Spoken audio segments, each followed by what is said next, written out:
அனைவருக்கும் வணக்கம். இல்லந்தோறும் ஜோதிடம், வாஸ்து, பிரசனம், ஆன்மீகம் அனைத்தும் சொல்லிட்டு வரோம். நீண்ட நாட்களுக்கு பிறகு இன்று ஒரு வீடியோ. ஏன் அப்படின்னு பார்த்தீங்கன்னா, அதிக நபர்கள் கேட்பது பணத்தை எப்படி சம்பாதிக்கணும், பணத்தை எப்படி சம்பாதிக்கணும், பணத்தை எப்படி சம்பாதிக்கணும் சம்பாதிக்கணும்னு சொல்கிறாங்களே தவிர்த்து அது நம்மளிடம் வசமாகணும், நம்மளிடம் இருக்கணும், நம்மிடம் சேரணும் அப்படிங்கிறத யாருமே சொல்ல மாட்டேங்கிறாங்க.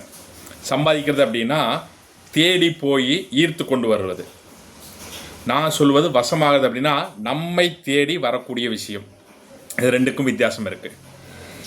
இதில் நிறைய இருக்குது. இன்றைக்கி யூடியூப்பில் இல்லை வேறு ஏதோ ஒரு விஷயம், XRY ஆன்மீகம், நிறைய இடத்துல நிறைய விஷயங்கள் சொல்கிறாங்க. அதில் எனக்கு ஒரு விஷயங்கள் பார்த்துட்டு இருக்கும்போது ரீல்ஸ்னே வச்சுக்கோங்க, ஏதோ ஒன்று, ஏன் அந்த காலத்தில் நாணயம் அப்படிங்கிற விஷயத்திற்கு மெட்டலை கொடுத்தாங்க, உலோகத்தை கொடுத்தார்கள்? ஏன் ஒரு ஓலைச்சுவடியோ காகிதமோ இதில் குறிப்புகள் மட்டும் எழுத உபயோகப்படுத்திட்டு மெட்டல்களை மட்டுமே கொடுத்தாங்க? ஸோ அப்போது மெட்டல்ஸ் அப்படின்னு சொல்லக்கூடிய இரும்பாக இருக்கட்டும், செம்பாக இருக்கட்டும், தங்கமாக இருக்கட்டும், பித்தளையாக இருக்கட்டும், சில்வர் அப்படின்னு சொல்லக்கூடிய வெள்ளியாக இருக்கட்டும், எதுவாக இருந்தாலும் உலோகத்திற்கு அப்படிங்கிற ஒரு மதிப்பு உண்டு. அது எல்லோருக்கும் தெரிஞ்ச விஷயம்தான். அப்போது இந்த உலோகங்கள் தான் பின்னாளில் வரக்கூடிய காலங்களில் இந்த ராஜாக்கள், அதுக்கப்புறம் அரசாங்கம், எதுவாக இருந்தாலும் சரி, ஒரு மெட்டலை உபயோகப்படுத்தித்தான் ஒரு பொருளாதாரத்திற்கு அல்லது பணத்திற்கு மதிப்பாக ஈட்டினாங்க. அப்போது இன்றைய காலகட்டத்தில் பரிவர்த்தனை அப்படிங்கிறது இன்றைக்கி டிஜிட்டலில் போயிட்டோம். பொருளாதாரம் அல்லது பரிவர்த்தனையில் மெட்டல் அப்படிங்கிறது இல்லை. சரி, ஒவ்வொரு கிரகத்திற்கும் ஏன் ஒவ்வொரு மெட்டலை கொடுத்தாங்க அதை ஆராய்ந்து பார்க்கணும். ஒவ்வொரு கிரகத்திற்கும் ஏன் ஒரு கலரை கொடுத்தாங்க அப்படிங்கிற விஷயத்தை தெரிஞ்சுக்கணும். சரிங்களா?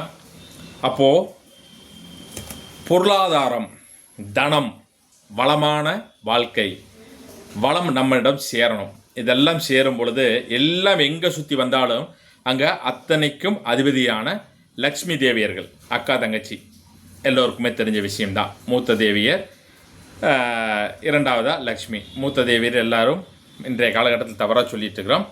அது மிகவும் தவறு. மூத்த தேவியர் பெயர் ஜேஷ்டா தேவி. ஓகேங்களா? அது காலப்போக்கில் மருகி மூத்த தேவியை மூதேவின்னு தவறாக சித்தரிச்சுட்டு இருக்கிறோம். அது மிகவும் தவறான வார்த்தை. அவங்க தான் லக்ஷ்மிக்கு மூத்தவங்க, ஐஸ்வர்யத்திற்கு, அனைத்து செல்வ வளங்களுக்கும் மூத்தவங்க.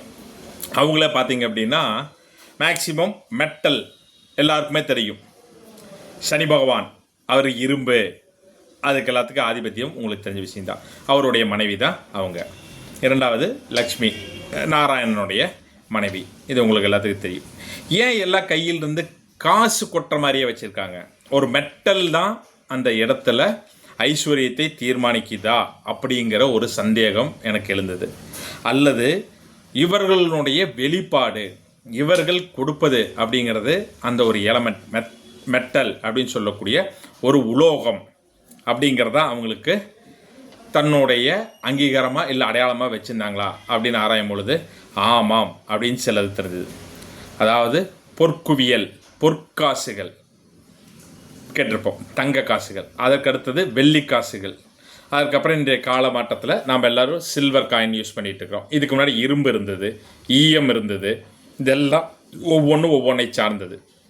அதெல்லாம் ஒரு பக்கம் இருக்கட்டும். இன்றைக்கி நம்மளுக்கு புழக்காட்டத்தில் இருக்கிறது அப்படின்னு பார்த்தீங்க அப்படின்னா, கவர்மெண்ட் அச்சடித்து விடக்கூடிய சில்வர் காயின் அல்லது பித்தளை காயின் இருக்குது, அல்லது இந்த 2-3 மெட்டல்ஸ் கலந்தது பிராஸ் அப்படின்னு சொல்லக்கூடிய அந்த மெட்டலும் இன்றைக்கி காயின்ஸ்லாம் இருக்குது. ஓகே, இதில் எந்தெந்த கிரகங்களுக்கு என்னென்ன அப்படின்னு வரும்பொழுது, உதாரணத்துக்கு சந்திரனும் சுக்கிரனும் எடுத்துக்கிட்டால் வெள்ளை கலர், குருவிற்கு, சூரியனுக்கு, செவ்வாய்க்கு கிட்டத்தட்ட மஞ்சள், ஆரஞ்சு, சிகப்பு இதெல்லாம் கலந்த மாதிரி ஒரு ஷேடு அப்படிங்கிறது இந்த 3 கிரகத்துக்கு வந்துடும். அடுத்து சனி பகவானுக்கு எல்லாத்துக்குமே தெரியும், உடனே பிளாக்ன்றுவோம், ப்ளூ. அடுத்ததாக இருக்கக்கூடிய ராகு கேதுகள் எடுத்துக்கிட்டால் அவங்களுக்கு ஆஸ்கிரேன்னு சொல்லிடுவோம். ஓகேங்களா? கிட்டத்தட்ட எல்லா கிரகங்களும் இதில் வந்துடும். இப்போது இதில் இன்றைக்கி புழக்காட்டத்தில் இருக்கக்கூடிய காயினுடைய கலர், காயினுடைய எண்ணிக்கை. அப்போது இன்றைக்கி 5 ரூபா காயின் பார்த்திங்கன்னா தங்க கலர்லேயே கிடைக்கிது, 10 ரூபா காயினும் கிடைக்கிது. ஸோ அப்போது உங்கள் வீட்டினுடைய வடகிழக்கு பகுதி அப்படிங்கிறது குரு, ஐஸ்வர்யம் அப்படிங்கிற பகுதியை குறிக்கும். அந்த இடத்துல அந்த காயினை அங்கே வைங்க. 4 காயின் வைங்க. ஓகேங்களா? 4 காயினுங்கும் போது 4ஆம் நம்பரை குறிக்கும். 4 5ங்கும் போது 20, 2ஆம் நம்பர் சந்திரனை குறிக்கும். அப்போது ஒரு வீட்டினுடைய வடகிழக்கு பகுதி அப்படிங்கிறது ஐஸ்வர்யத்தை சொல்லக்கூடிய பகுதி. அந்த இடத்துல கோல்டு கலரில் இருக்கக்கூடிய 4 5 ரூபா காயின் நல்லா சிறப்பாக பின்னம் படாமல் இருக்கக்கூடிய காயினை வைங்க. இது ஐஸ்வர்யத்தை ஈர்க்குமான இருக்கும். அப்போ இதெல்லாம் வச்சு ஈர்க்கும் பொழுது இது வாழ்வியலையும் ஜோதிடம் நமக்கு வந்துடும். இது வந்தது வெளியில் போகாமல் இருக்கணும் அப்படின்னா உங்கள் வீட்டினுடைய நிலைவாசலில் மருதாணி ஒரு கொத்தை எடுத்து ஒரு செண்டு மாதிரி கட்டி நீங்கள் உங்களுடைய நுழைவாயிலும் கட்டி வச்சுருங்க. சரிங்களா? பணத்தை தேடி ஓடக்கூடாது, பணத்தை வரவழைக்கணும், ஈர்க்கணும். ஈர்த்ததை நாம் தக்க வைக்கணும். சரிங்களா? இது ஒவ்வொரு வீட்டினுடைய வடகிழக்கு பகுதி அப்படிங்கிறது இன்றியமையாதது. ஒவ்வொரு செல்வத்துக்கும் ஆதிபத்தியமாக அந்த காலத்தில் மெட்டலை சொல்லியிருக்காங்க. அந்த மெட்டலில் இன்றைக்கி நாம் புழக்காட்டத்தில் இருக்கிறது அப்படிங்கிறது தங்க கலரில் 5 ரூபா காயின் இருக்கிறது இருக்குது. அதை உங்கள் வீட்டினுடைய வடகிழக்கு மூலையில் கார்னரில் வைக்கும் பொழுது உங்கள் வீட்டில் பொருளாதாரம் மேன்மை அடையும், ஓங்கும், சேர்க்கை பெறும். நம்ம யாருக்குமே நம்மளுக்கு சேர்ந்ததை வெளியில் போகிறதுக்கு விருப்பம் இருக்காது. ஸோ அப்போது உங்கள் வீட்டில் குறையாத செல்வ வளம் பெறணும்னா இந்த விஷயத்தை முயற்சி பண்ணுங்கள். இது நான் ஒன்றும் பெருசாக ஆராய்ச்சி பண்ணுறோம் அப்படிங்கிறதுக்குள்ள இல்லை. ஒவ்வொரு விஷயமா தேட கற்றுக்க நம்மளுக்கு தெரிஞ்ச விஷயத்தை நமக்கு பயன் கொடுத்ததை இந்த காணொளி மூலிமா சொல்கிறோம். உங்களுக்கு விருப்பப்பட்டால் நீங்களும் முயற்சி செய்து பயனடையுங்க. நன்றி.